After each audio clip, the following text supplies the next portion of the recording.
అభివృద్ధి అంటున్నారు, ఒక పక్కన సంక్షేమ పథకాలే పూర్తిగా అమలు కావట్ల. 8 నెలలు అధికారంలోకి వచ్చారు, కానీ ఇవాళ మీరు ఇచ్చిన సూపర్ 6 6 అభయాస్తం కింద ఉన్నటువంటి 6 కూడా పూర్తి స్థాయిలో నెరవేరలేదు. రుణమాఫీకి కూడా తంటాలు పడుతున్నారు.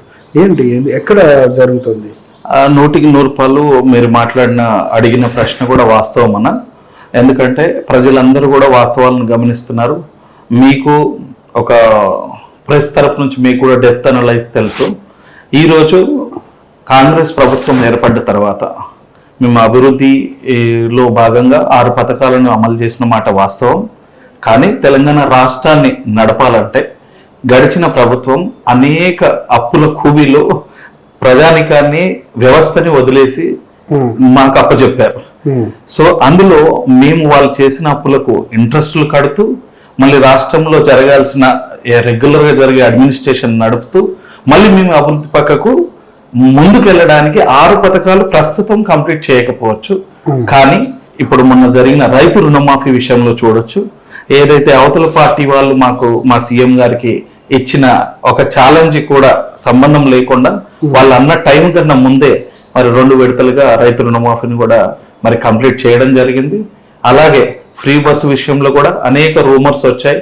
అయినా ఈరోజు మీరు ఆర్టీసీలో కూడా లాభాలని మనము గమనిస్తున్నాం.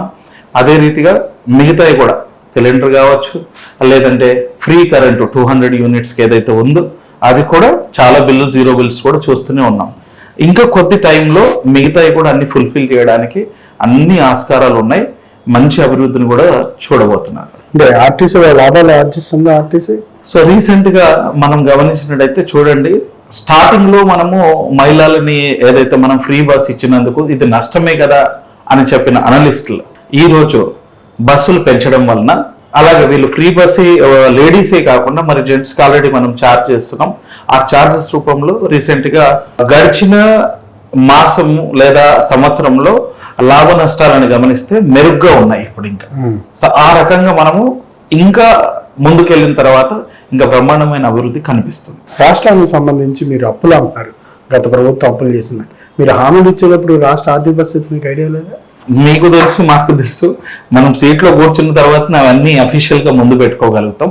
బట్ మేము ముందుగా గెస్ చేసింది ఫర్ ఎగ్జాంపుల్ ఒక 50% అనుకుంటే, మేము సీట్లో కూర్చొని ఫైల్స్ అనలైజ్ చేసిన తర్వాత మా ప్రభుత్వం అడ్మినిస్ట్రేషన్ అంతా కూడా అది 50% కాదు 100% ఉంది.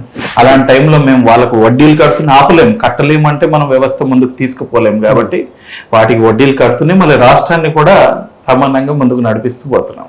హరీష్ రావు గారు అసెంబ్లీలో మాట్లాడుతా అంత పెద్ద మొత్తం అప్పులైతే లేదు, 7 లక్షల కోట్లు అని చెప్పి ప్రచారం చేస్తున్నారు. అది అట్లాంటిదే లేదు అంటున్నారు. హరీష్ రావు గారు కూడా కడతాం అంటున్నారు. హరీష్ రావు గారు అంకెల గారు టీఆర్ఎస్ ప్రభుత్వం అంటేనే మాటల గారడి లేదా అంకెల గారడి చేసే ప్రభుత్వం.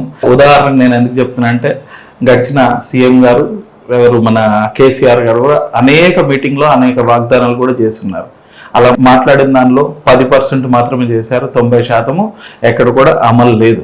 అదే రకంగా వాళ్ళు మేము నిజాయితీ క్లియర్గా ఉన్నామని చూపించడం కోసం ఒక అంకెని చూపిస్తున్నారు అంతే. బట్ వాస్తవం వేరు. అది ప్రభుత్వం సిస్టమ్ వైజ్గా అన్నిటిని బయట పెడుతూనే ఉంది. అలాగని మరి ఆపట్లేదు కూడా, అడ్మినిస్ట్రేషన్ని ముందుకే వెళ్తున్నారు రేవంత్ రెడ్డి గారి టీం. అప్పులనే నిజంగా అంత నంబర్ వాస్తవమేనండి. మనము ఇంకోసారి టాపిక్ పెట్టుకొని అవసరం అయితే డెఫినెట్ గా నంకెలతో పాటు నేను కూడా ప్రయత్నం చేస్తాను ముందు. ఎందుకు అంత అప్పులు అయినాయి అంటారు? మిగులు బడ్జెట్ ఉన్న రాష్ట్రాన్ని వల్ల అప్పులమయంగా మార్చారంటే ఏంటి కారణం?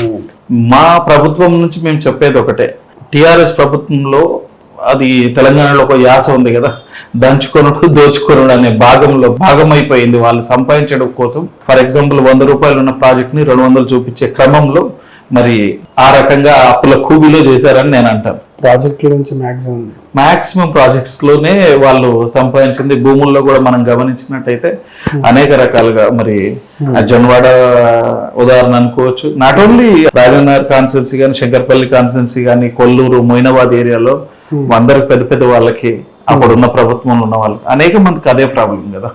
వాళ్ళు సంపాదించుకున్నది ఎక్కువ. నేను చాలా మీ లాస్ట్ మన ఇంటర్వ్యూలో కూడా మనం మాట్లాడాం, వాళ్ళు సంపాదించింది ఎక్కువ, ప్రజలకు అందింది తక్కువ.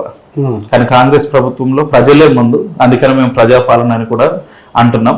విమర్శించడం కోసం ఏదైనా విమర్శిస్తారు, కానీ వాస్తవం అది కాదు.